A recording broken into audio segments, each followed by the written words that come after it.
进。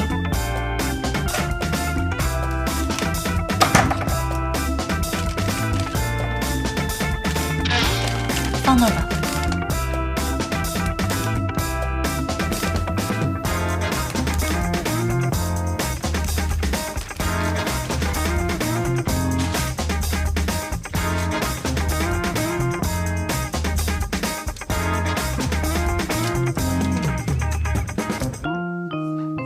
你要去哪儿？我点了一瓶酒，我们一起喝点吧。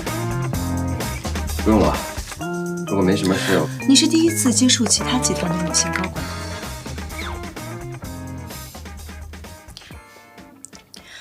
云诗彤猜出了多少？什么？斯特林期望的天海市商圈格局，云诗彤猜出了多少？你就这么直接问我？我说过我不喜欢撒谎。我虽然没有和云诗彤直接交流，但这点分析能力她还是有的，否则红鼎就没有什么考虑价值了。我们判断，斯特林想让天海3个旧巨头争斗起来，只和最后的胜利者合作。没错，任何考察都不如真实竞争中优胜劣汰更有参考性。斯特林就这么喜欢到处挑起战争吗？这个世界本来就是争斗的，商界更是如此。难道你认为只有和平合作才是正当手段吗？既然你只想和赢家合作，那我在不在这儿保护你也没什么意义了。再见。等等，段飞，你还真是我第一个遇见这么有意思的人。是吗？如果我说红鼎的命运可以掌握在你的手里呢？我？没错，你。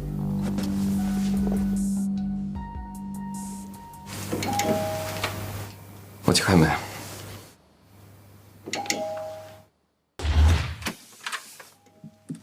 先生您好，您的餐到了。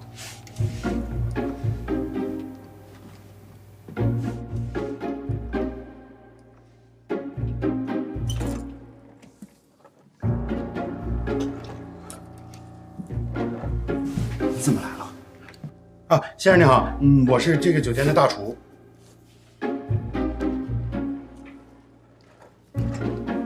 您好，您的餐到了。到那边吧。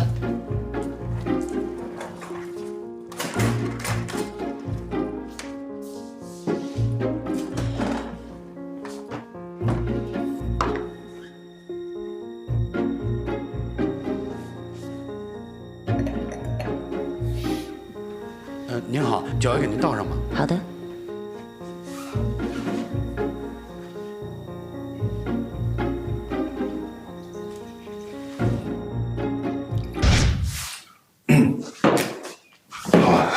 请先出去吧。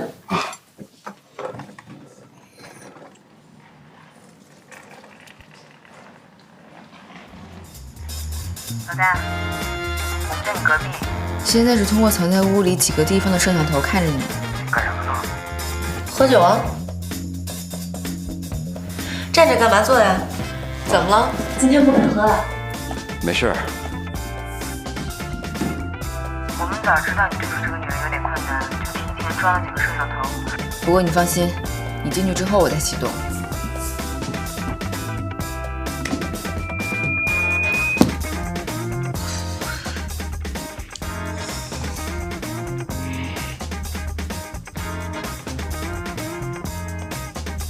好了，老大，你先别在那喝酒，他有下一步动作我会告诉你怎么做。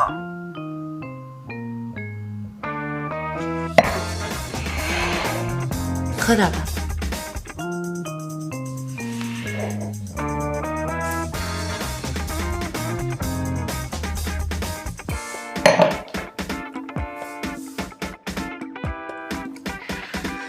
就算再怎么敷衍了事，也不要不尊重酒。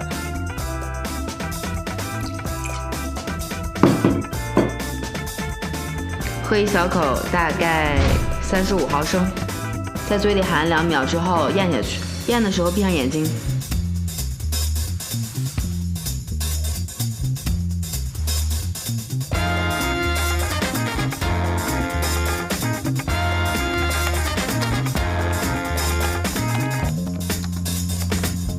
这瓶酒是 VO 幽体干邑，酒龄是4年3个月。这是 VO 右极干邑，年龄4年3个月。看不出来，你的品味还不错哦。哎呀，老大，你随便跟他说几句，别每次都等我。真不知道你是怎么泡上大嫂的。你的菜凉了。嗯。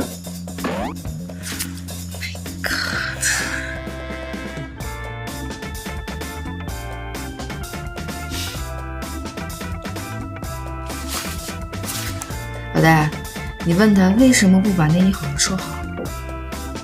你为什么不把内衣收拾好啊？一定要过得这么拘谨吗？你喜欢破坏规矩。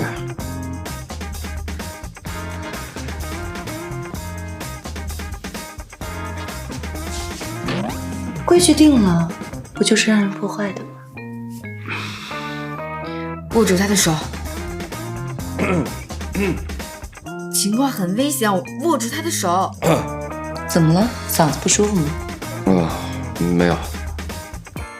老大，我这是在帮你脱身，快握住他的手。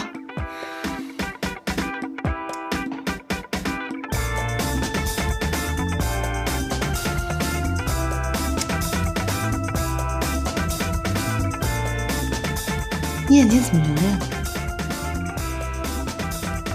告诉他，他的手没有云世彤的暖，说话的时候一定要注意表情。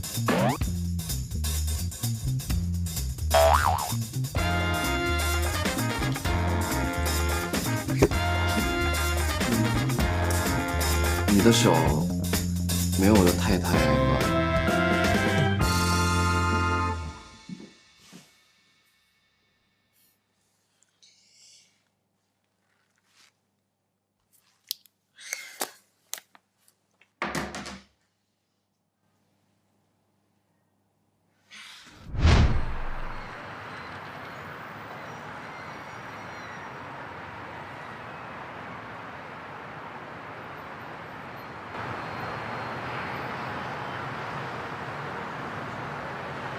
萌萌，这边。这都几点了？对不起啊，小雅。哎，小雅，要不然我请你吃饭吧。等你请我吃饭，我早饿死了。省省吧。哎，小雅。上次的事儿是我对不起你，你还是继续来全场吧，你不是要刷记录吗？谢谢你啊，小雅。我昨天晚上想了特别久，你说我是不是应该离段飞哥远点啊？没有，其实飞哥只是不想把你卷进来。卷进什么？飞哥不是说了吗？他来天海是为了查一件事情。查什么？16年前，飞哥的爸爸段宏是在天海遇害的。原来是这样啊！那你上次问我的啊，小雅，查一件事情需要从很多地方取证，所以这件事情应该和你妈妈没关系，别担心。16年前，不对呀，我想起来了，爸爸妈妈的公司是在16年前关的，爸爸是那个时候出国的。妈妈也是那个时候到苏氏集团帮爷爷管理公司的，吴总管也是那个时候到我们家的，都是16年前。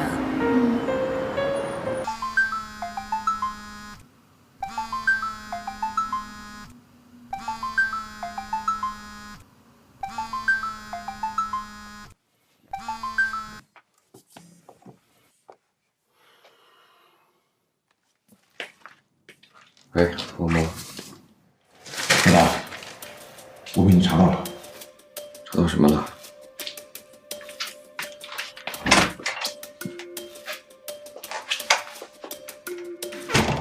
事情是在16年前发生的，对吗？是。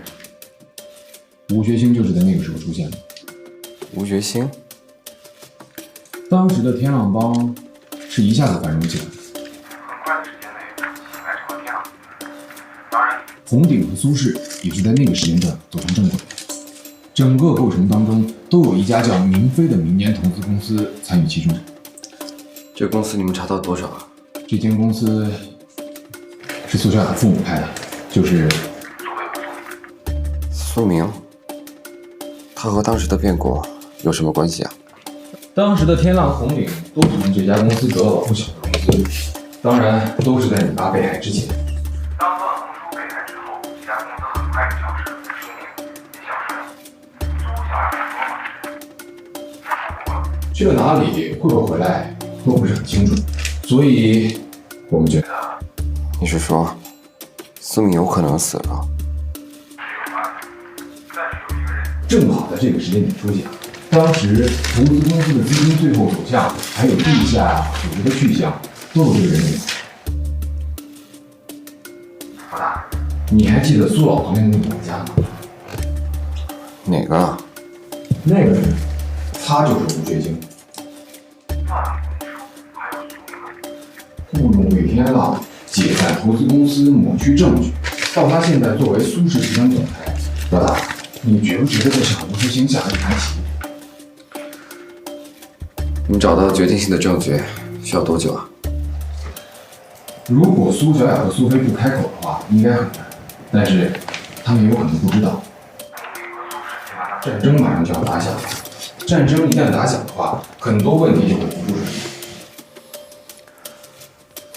这件事不让石头知道，在找到证据之前，我们先应付这场大战。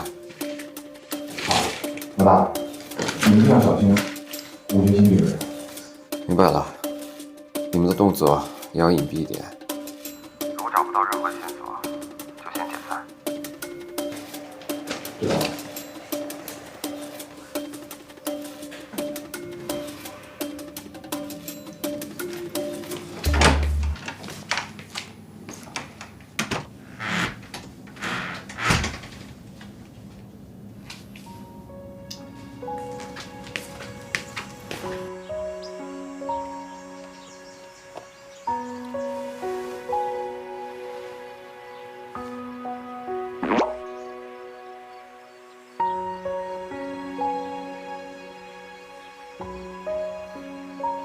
怎么了？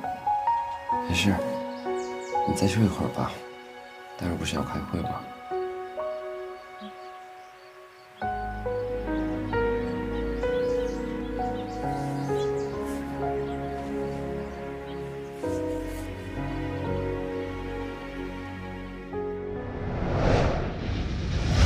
情况就先介绍到这里，接下来我向大家介绍我最新制定的红顶应对策略。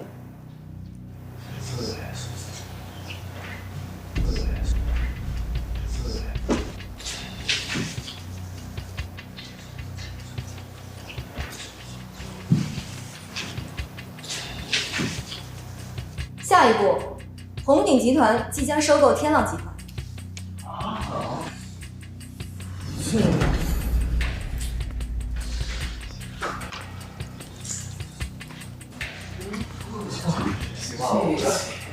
云总，天浪集团的经营范围跟我们完全不同。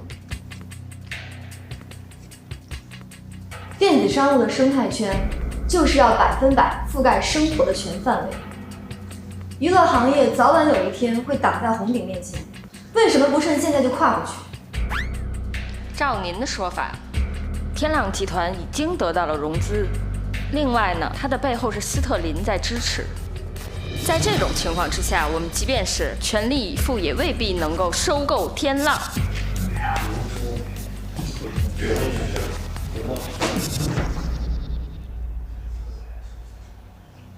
陈总，请您好好想一想，电子商务和服务行业的资本量之间存在极差，能源动力和电子商务之间又存在极差。即便是天浪集团得到了支援，我们尚可靠几个月前积攒的强势吃掉他们。如果一旦放弃这个机会，等待苏氏集团调集资金攻击我们，我们还有什么资本可靠？云总，即便您的判断是正确的，这种大事也应该召开股东大会商讨。股东大会会召开，但是这项决议不能拖延。您说什么？收购天浪集团的决议已经由我、段飞、徐若海和叶芷晴等11位股东商议决定。11位股东的股权之和已经占总比例的53%。按照公司的规定，收购天浪的决议可以在股东大会之前执行。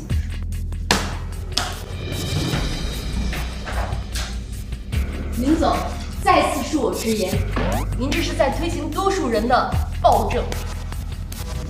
这是商战，在战场上，你期望统一所有人的意见吗？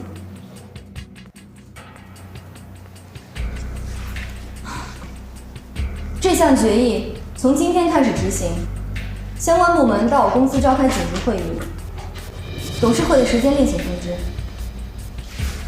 在座的各位，如果没有什么异议，可以散会了。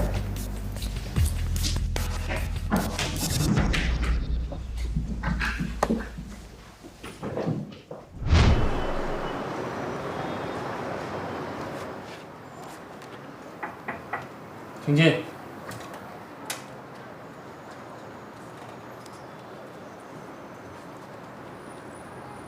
魏总，红鼎在接触我们的投资人，接触到什么地步了？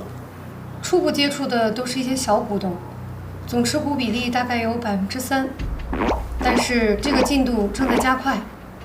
好，我们反击，和所有他们接触的股东联系，抬价回购股份，每一个百分点都要消耗红鼎2到3倍的资金。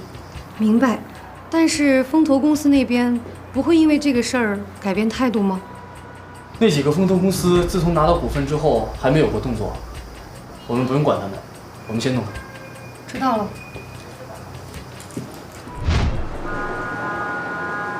这是怎么回事？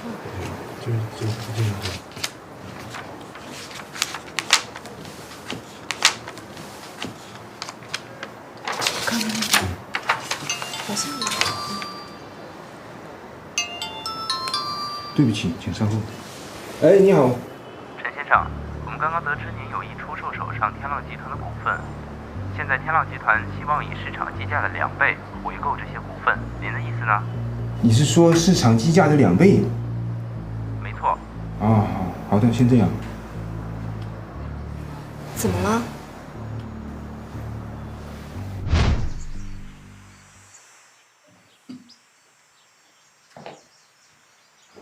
爸，你不待在集团坐镇，跑到这儿来做什么？爸，我已经拿到了红鼎的市值统计报告了。是吗？那你还等着干什么？爸，让苏氏发起进攻，这是您的意思吗？挑起和红鼎的商战，这可是大哥当年选择的路。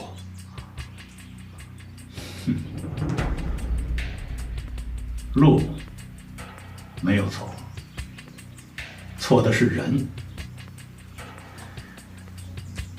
斯特林集团来了，我也好，云鼎也好，段宏也好，都是过去式。你也不用老考虑我这个快进棺材的人。爸，既然是这样，我还有一个请求。苏氏已经交给了你，我没打算再收回来。您是认真的？我说过，现在你是主帅，这段时间凡事不用再到这里汇报了。哦，对了，还有那个布雷，他根本就不听我的命令，我担心他迟早会在天海闹出大事来。我早就说过，这个人根本就不应该出现在天海。既然他来了，我也只能限制他到这一步了，其他的就靠你自己了。白了，那我先去吧。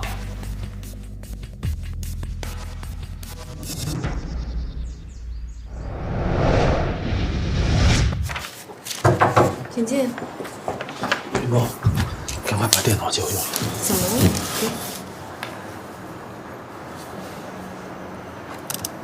你看，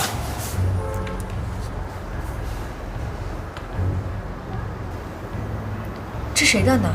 我正在查，制作这份报告的人非常多，现在人事部是人人自危啊。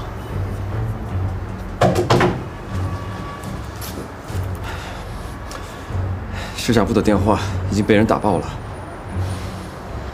那投资人那边呢？市场部在打电话沟通，现在还稳得住，但是他们电话都接不过来了。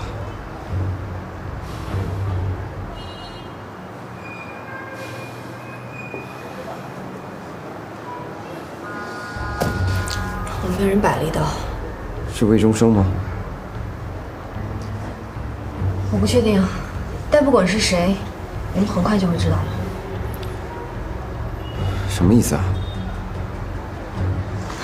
徐总监，把你那边空余人手赶快调到市场部接电话。好。段飞，你去召集几位总监，我要马上召开紧急会议。好。哎，等一下，这件事先不要让宋总监知道。这份文件和宋兰珍有关系吗？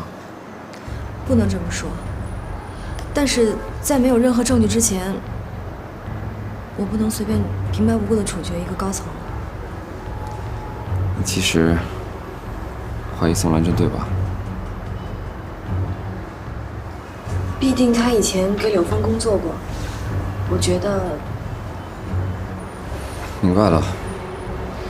从现在开始，集团里的重要事务都不通过法律部总监。如果牵扯到法律部门，让他们直接来我办公室跟我开会。只能这样了。好的。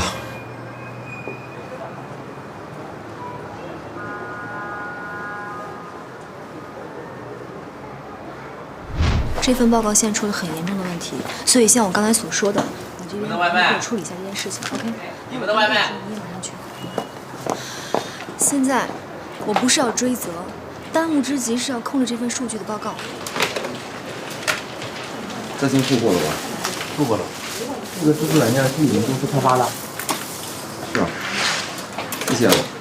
这份报告里90%的数据都是真的，所以它基本上就是真的。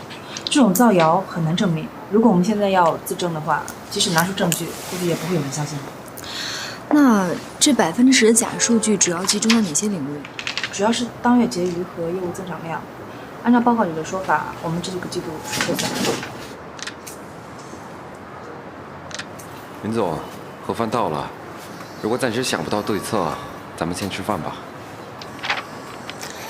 大家先吃饭吧。谢谢。来，大家跟我到这边领饭啊！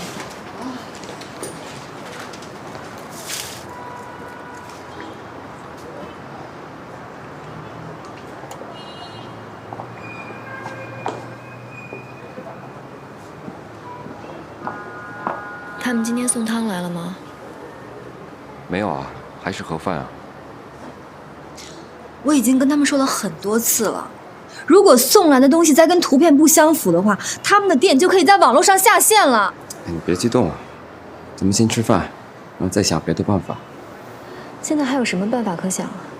光是我自己看了这份报告，我都会觉得红顶内部出现了严重的挪用公款。那对付不了这份报告，还能怎么做？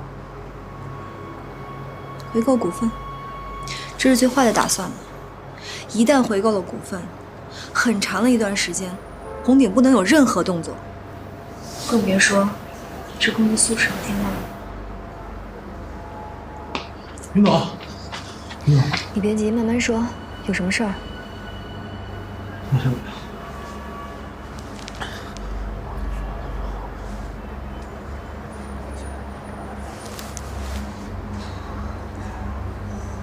怎么了？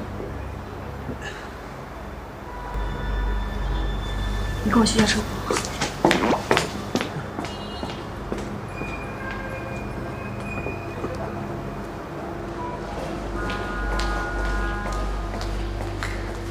到底怎么回事啊？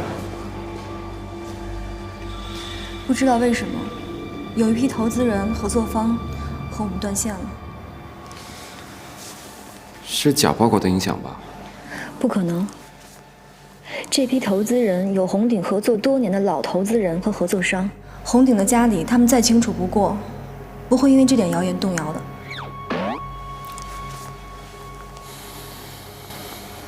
不行，我们不能一起去。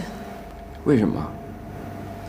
自从那份文件流失开始，这一连串的事就摆明了有人在攻击红鼎。这个时候，如果我去找那些合作方，也是他们意料之中的事儿。对，如果我们一个合作商都换不回来，事情会变得更严重。你必须得去，我留下看家。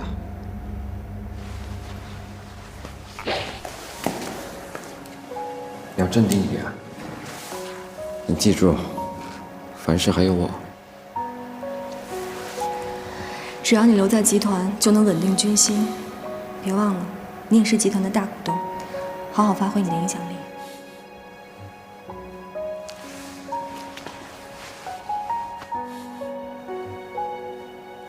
好吧。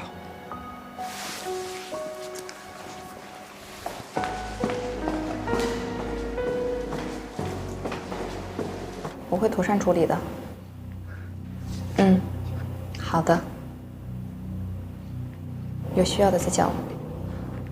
有人来了，先这样啊，拜拜。孙总监，你在这做什么？没什么，刚给家里人打了个电话，告诉他们我今晚不回家了。你每天来工作都这么穿吗？什么？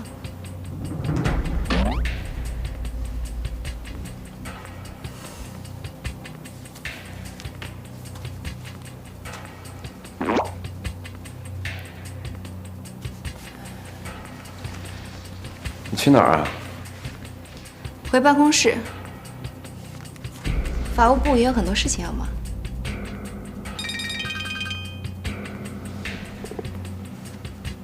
喂。嗯。好。我明白了。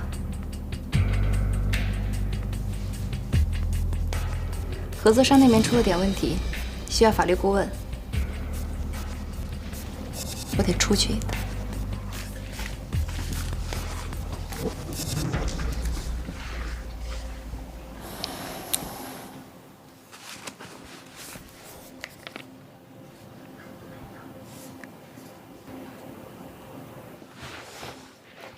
马姐，怎么了？你还在等吴学兴的线索吗？是。先停手，你用权力跟踪调查宋兰珍。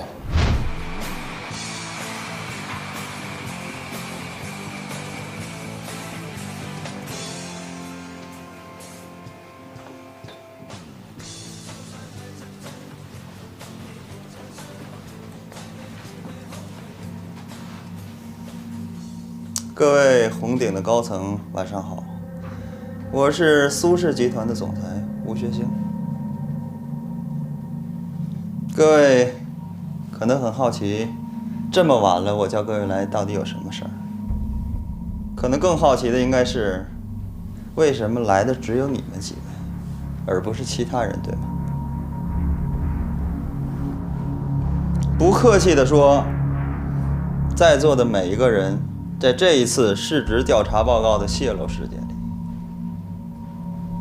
都要有法律上的责任要负。你这是血口喷人。云总不会相信你的。既然各位这么笃定，都相信云石彤不会怪罪到你们，那为什么还要来这里呢？因为你们知道，不管这份报告到底是谁泄露的，实际上会担责任的就只有你们几位。现在云石彤或许不想让你们来背这个黑，但是如果假报告的影响无法控制，投资人丧失信心，泄露报告的嫌疑人又迟迟不能找到，那么云石彤迟早会杀鸡儆猴，大战在即，这种弃车保帅的事儿再正常不过了。更何况在座中有几位就是泄露报告的嫌疑人，甚至在一定的证据下，可以被证明成就是泄露报告的罪魁祸首。这种招数太卑鄙了，是你们买通了市场主，让他们放出报告。具体细节我一概不知，和我理论也没有用。但是现在摆在大家面前的路倒是有2条：一是你们继续在红顶干下去，整天过着担惊受怕的日子，还要替别人担责任背黑锅，到最后呢，红顶还是会在大战中一败涂地，你们将一无所有。这第二呢，就是把你们手上的红顶股权转让给苏氏。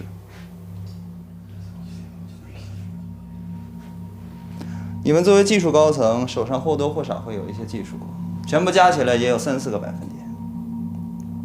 凭这些股份，苏氏可以给你们安排位置，让你们在苏氏另起炉灶。你说的这些有什么保证？我们和红顶的合同怎么办？既然是收购，股权你给什么价格？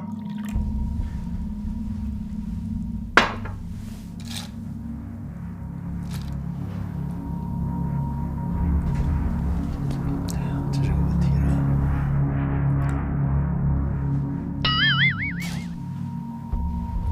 各位，在商讨琐事之前，我提议先干了一杯，敬志同道合如何？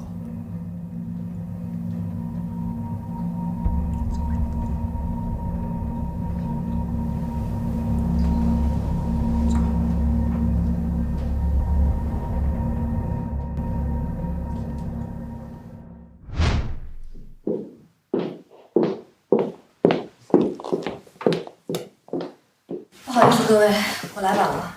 云总，你可算来了，这边坐。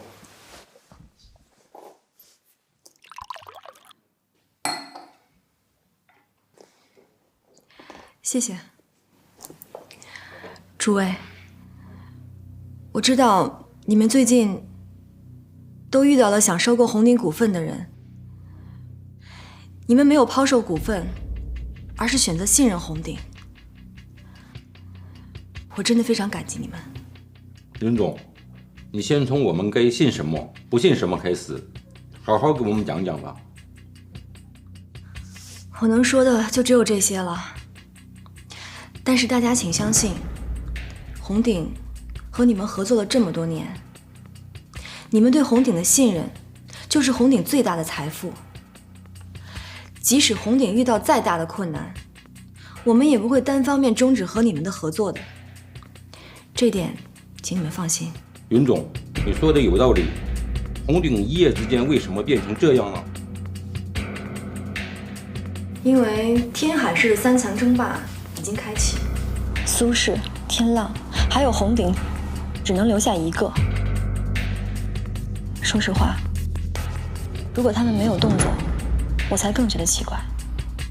小云总，您真是魄力过人呐！有您刚才的话，我会放心的把合作续约下去。我们答应过老云总的，对您一样有效。谢谢大家。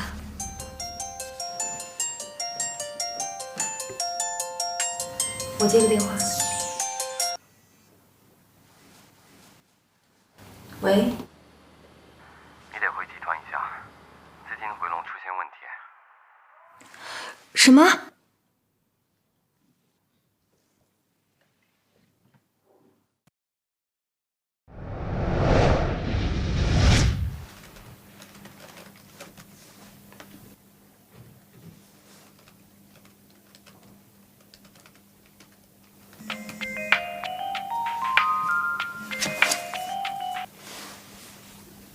戴娜，谢元，你打电话来干什么？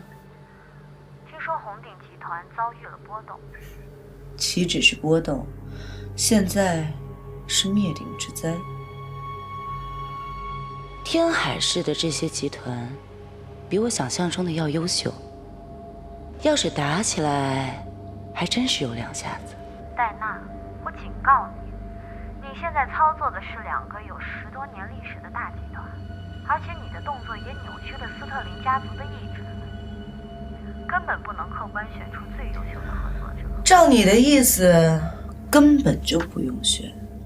正常人一眼就能看得出来，红鼎在电商领域走在前面一些，而我看的是潜力，给他们同样的资源，让他们打一仗，活下来的就跟斯特林合作，这样其实我们也节约了中期的成本，有什么不好吗？但是你提供的是不公平的援助，你是在操作比较结果。本来就没有绝对的公平，何况红鼎获得的援助少，如果他取胜了，他从斯特林这儿得到的条件就更多，不公平吗？倒是你，我怎么了？段飞这个人挺有意思的，你来的时候，他也是你的贴身保镖吗？戴娜，我劝你不要太过分了，你做的太过了，我会向斯特林家族直接提出申请，我接着到天海来对付你。你要是真的有办法，就不会打电话来跟我说一些废话。别闹了，谢言，我也就是陪你玩玩才接这个电话的，挂了。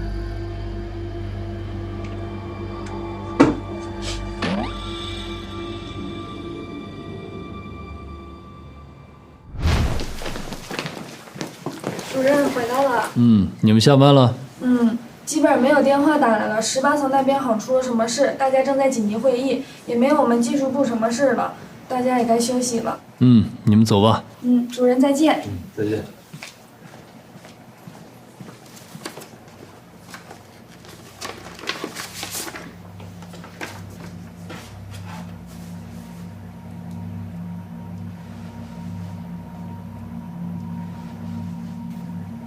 证书和苏主管证书我都拿到了，你要我怎么做？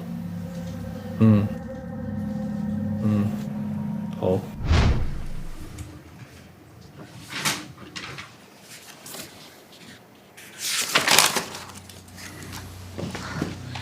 到底怎么回事？让他们跟你说。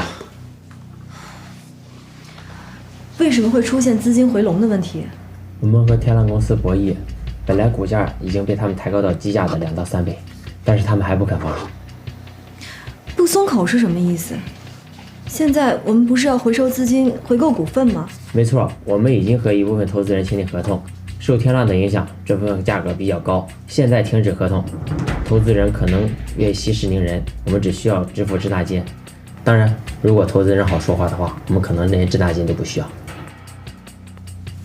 是投资人不肯松口？根据推测，是天浪授意他们这样做的，他们想拖垮我们的资金链。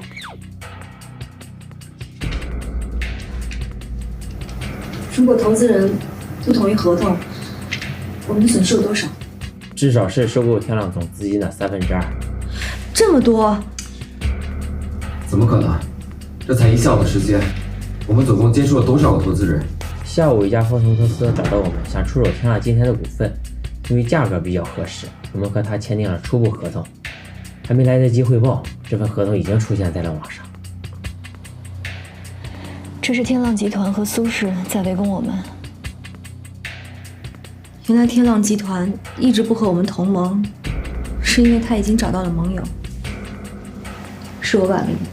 现在不是说这种话的时候，想想下一步。马上召集法律部的所有人。天亮之前，我要捋清所有的合同，看看损失到底有多少。听见了吧？快去法律部。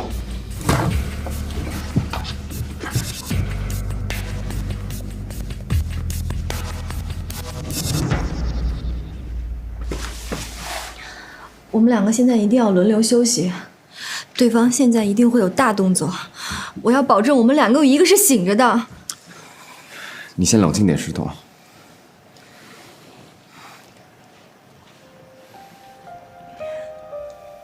如果爸爸他还在的话，你别说这种话，现在红顶的人都会陪你到天亮，不要在大家面前软弱。我该怎么办呢？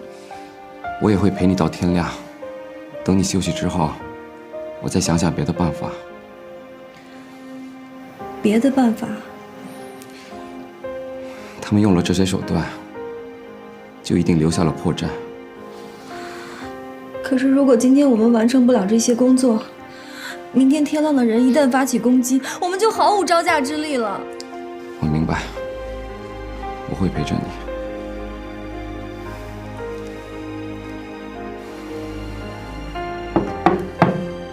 云总，法律部的人都到了。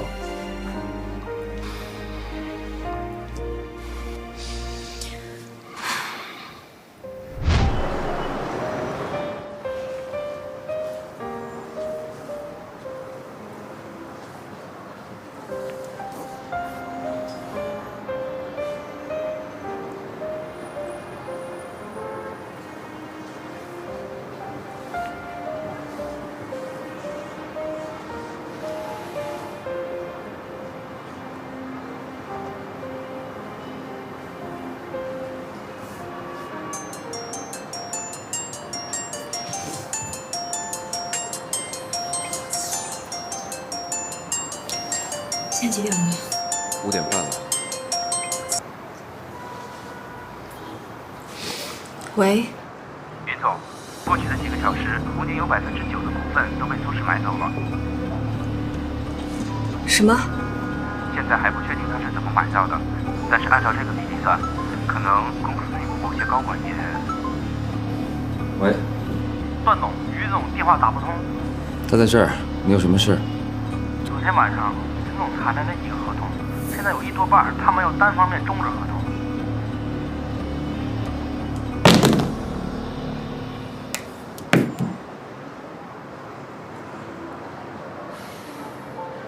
没事，我们想想别的办法。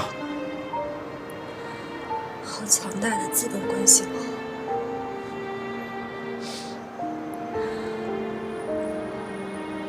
我赢不了的。这种资本关系网，我连见都没有见过。我到底应该怎么办？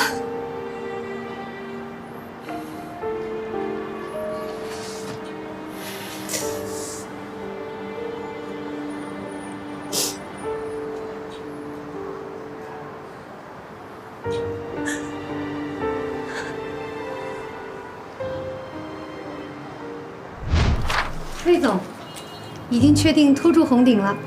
有没有法律上的顾虑？完全没有啊，完全合法。这次是红顶自己走入圈套的。这个圈套不是我们设计的，总感觉在我们之外，还有人在下这盘棋。不管怎么样，今天先放缓对红顶的攻势。唇亡齿寒的道理吗？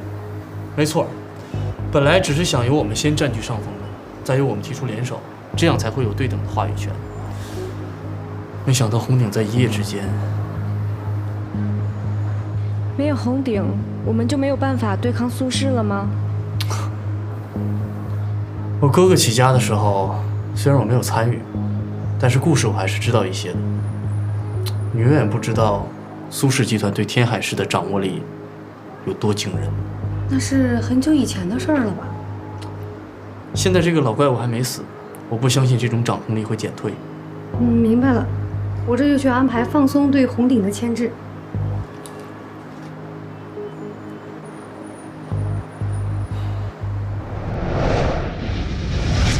你不是跟你的妻子情比金坚吗？我都不骚扰了，你还来干什么？红顶遇到了麻烦，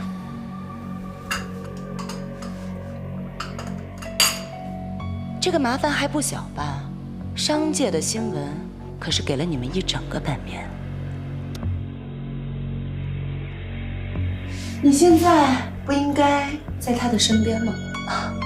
还是你觉得，即使你在他身边，也帮他不了什么？我恳求你，帮帮女婿的。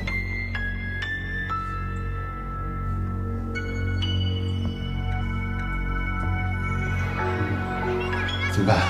要不要通知飞哥？你赶紧给他打电话。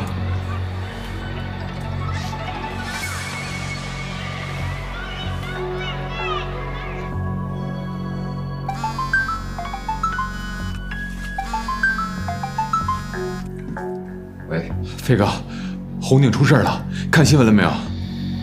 新闻上怎么说的？说是开发区停工暴乱。我这边还有其他的事情，你跟姑姑看看能帮上什么忙。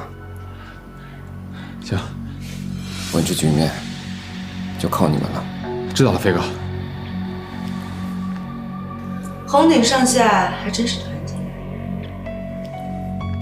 这个企业已经经历了很多磨难，连你的同事都这么努力的挣扎，而你却来求一个局外人，这样合适吗？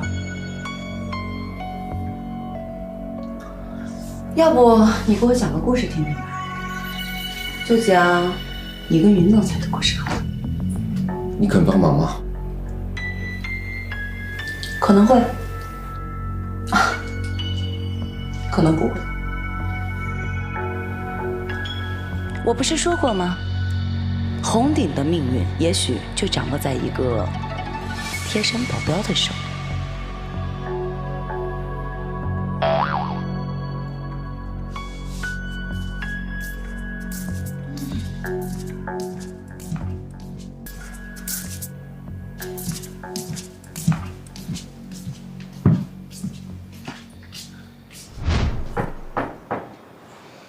请进。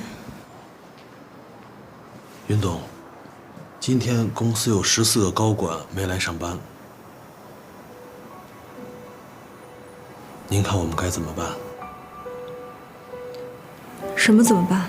这些人把公司的股份全抛了，然后全跑了，这是临阵脱逃啊！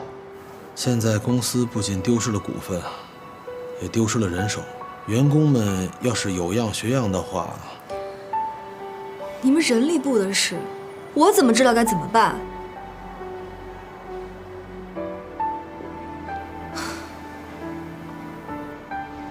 你手下那么多人事专员，没有一个能用得上的吗？去联系，去找啊，还能怎么办呢？云总，您别着急。我为什么要着急？我现在什么都做不了，我什么都做不了，有什么可急的呢？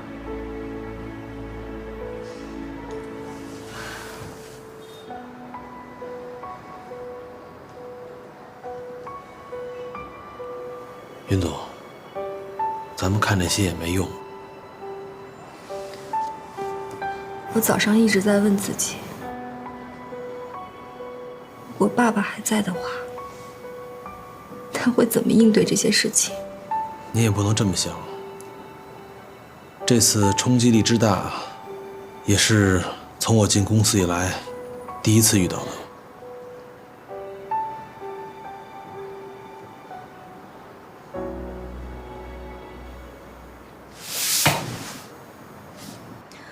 红顶不能就这么倒了，我们的电商计划才刚刚站稳脚跟。对，我们得赶紧想办法。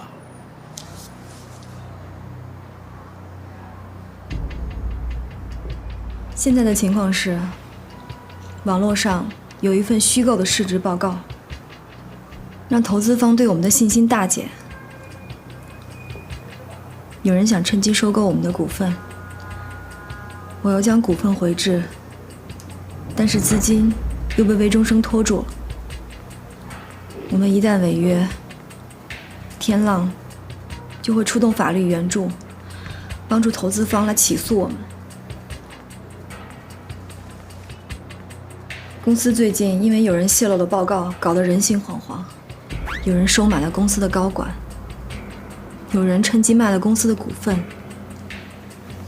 还有人应该在观望中。我该怎么办？我下一步应该怎么走啊？商战里没有什么奇招。什么？商战没有什么奇招。投资人比的都是钱投了多少，投资人的信心，信息网、关系网的广度。那现在红鼎的每一步都已经受人牵制了。对，所以我说没有什么奇招。以往红鼎被动的时候，我们也是这样去应对的。投资人没有信心了，我们就逐个打电话联系见面，让他们恢复信心。资金链断了，我们就想办法沟通，抽调项目资金过来填空。윤总，现在公司只是逆境，还不是绝境。您不用看那些媒体报道，他们都是墙头草。您休息休息，喝杯咖啡，到楼下去转转，让员工们看看，我们的总裁还没倒，公司还没输。你说的对，光想是没有用的。转一圈后，您首先去找投资人，跟他们见面解释，让他们看到您的态度。商战比的就是谁不肯服输，谁是工作狂。老윤总他就是个工作狂，而且从来都不肯服输。红鼎现在腹背受敌，我们不知道有没有敌人安插进来的间谍。你说，我现在重新运作红鼎，还来得及吗？您只管负责运作红鼎，来不来得及是我们的工作。那我们下楼走一走吧。好。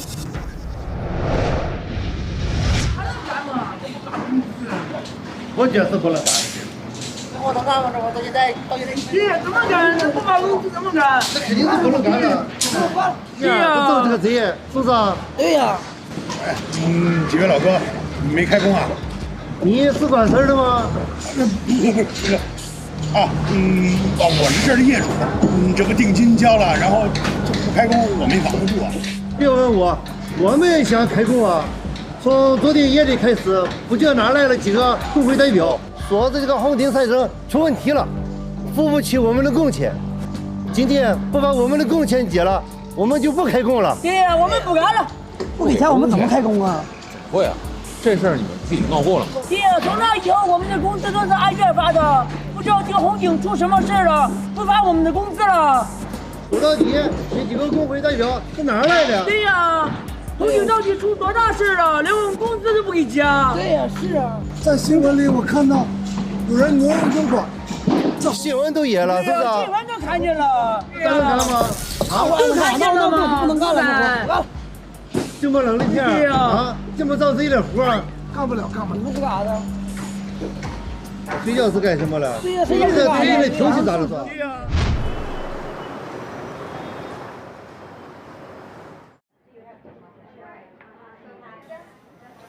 徐总监，我相信你。什么？公司上上下下上百间办公室，如果只凭我一个人的力量，真的是杯水车薪。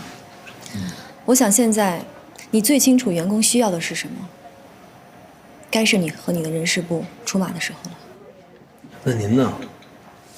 我要去见下投资人，这个时候，他们才是我最需要见的人。我明白了，您只管去，后院交给我了。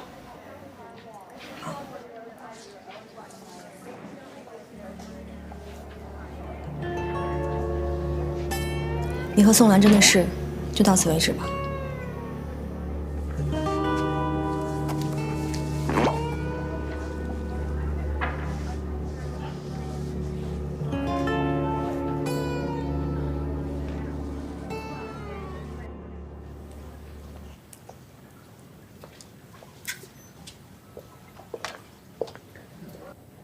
您好，请问需要点什么？给我来杯咖啡。好的。你们这儿最大的带宽是多少？对不起，我不太清楚。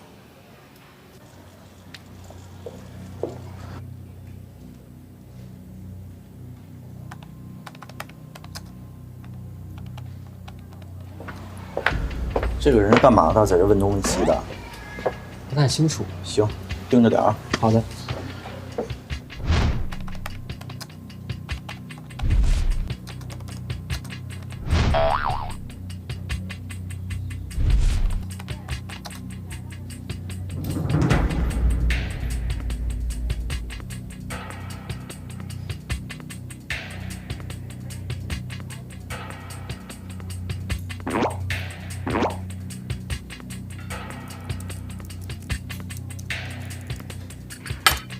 你好，您的咖啡请慢用。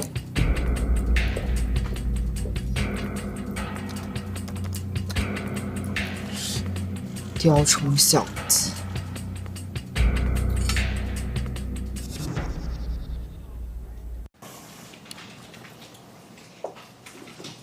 师傅好。今天没带丝巾啊？师傅好。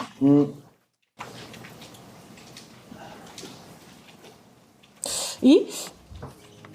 怎么了？啊，施总，你看，好像有个水晶集团在帮我们讲话，所有的言论也都对我们有利了。现在，网络新闻也改口了，现在说那份报告是在造假了。公关部怎么那么牛逼呢？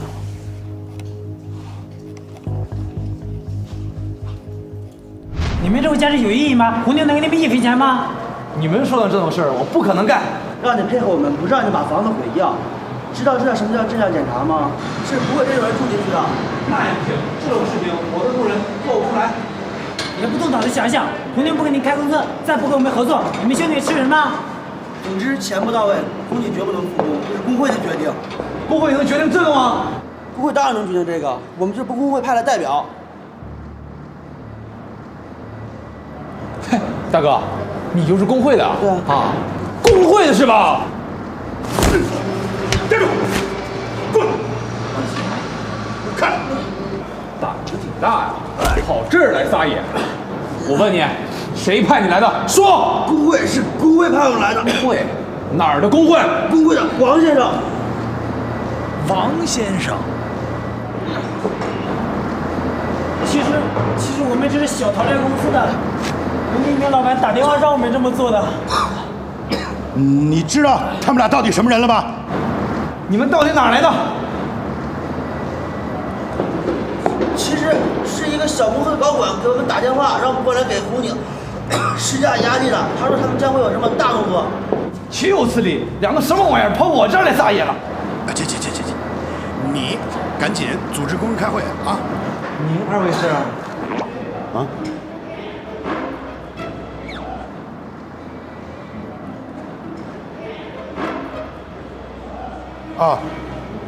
我们是红鼎集团危机公关专员啊，我是老大，他是老二。冒昧的问一句，你们二位有证件吗？不会跟他俩一伙儿？你什么时候见过危机公关有证件啊？啊，行，你赶紧去找工人复工，快去！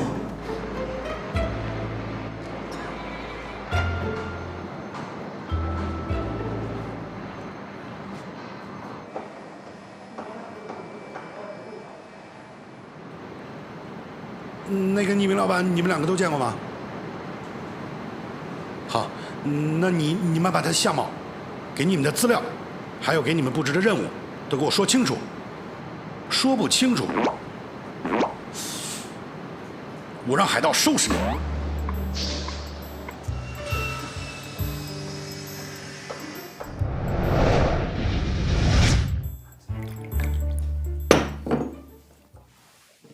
谢谢。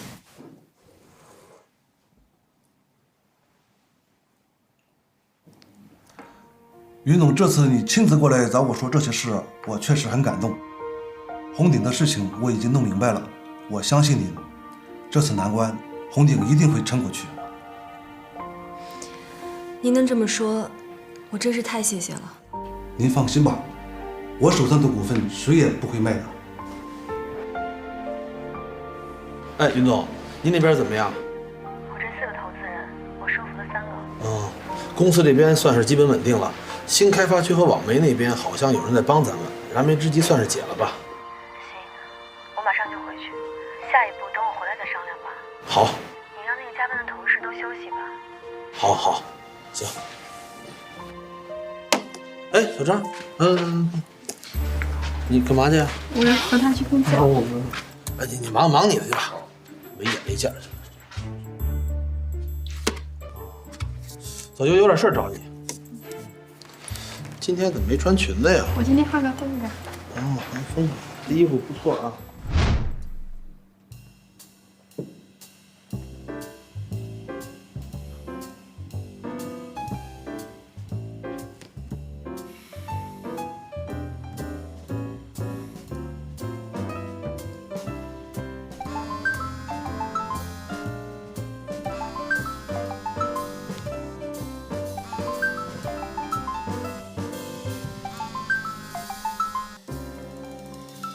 哎，石董，我刚见过投资人，现在要回集团了。你在哪儿？我还在戴总这里，他怎么说？到现在还没什么进展。如果他实在不松口，你就先回来吧。知道了，先这样。如果你要先回家，给我打个电话。好。我要走了。不是说好了今天晚上不能说走吗？怎么，没胃口啊？你到底想干什么呀？什么意思？集团在被人攻击，我的朋友、同事、妻子都在努力保护集团。你让我在酒店里待一天，只是看看电影、吃吃喝喝，你到底想干什么呀？这有什么呀？你就算过去，也帮不了什么忙吧。我真的走了，石东需要我回去。你现在留在我的身边，比留在他的身边有帮助吧？那你就给我个准话，你到底想不想帮红鼎？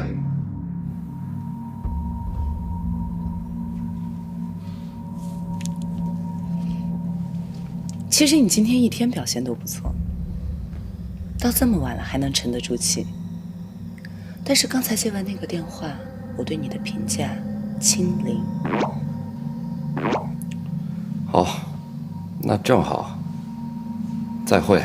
等等，跟我回房间。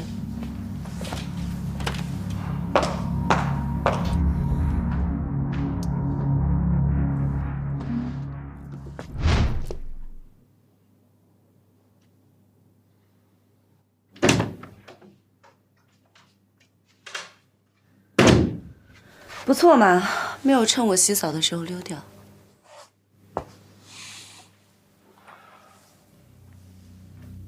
你要跟我说什么？没什么，我只是想告诉你，事情发展到现在这一步，其实斯特林没有必要跟你们任何一家集团合作。你说什么？你想啊，合作的初衷是想让三大巨头互相竞争、互相残杀，斯特林就可以用最小的代价来接盘。但是你们旗鼓相当，第一天就打得火热。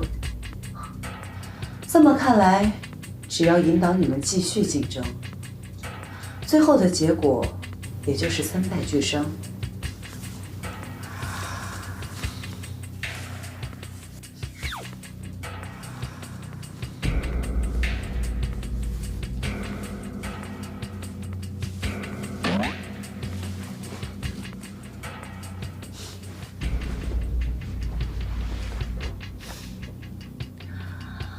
这样，三个集团的实力空虚，斯特林还需要合作吗？直接收购胜利者不就行了？既然这样，你给红鼎一些支援，让红鼎撑到最后。对不起，我先走了。没错，这样做的性价比是最小。但是，要不要呢？我只是你的保镖，请自重啊。保镖又怎样？反正东南亚市场打开以后，收购也好，合作也罢，只要我做的舒服，就怎么做。你一直都是这么经营集团的吗？如果你1个小时赚100块，你还会在乎一盒火柴卖1块还是卖5毛吗？如果你想谈判，就给我一个能接受的条件。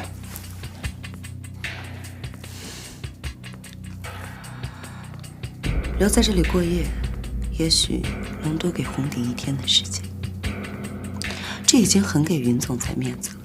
要是换做别人，顶多也就1、2个小时。恕难从命。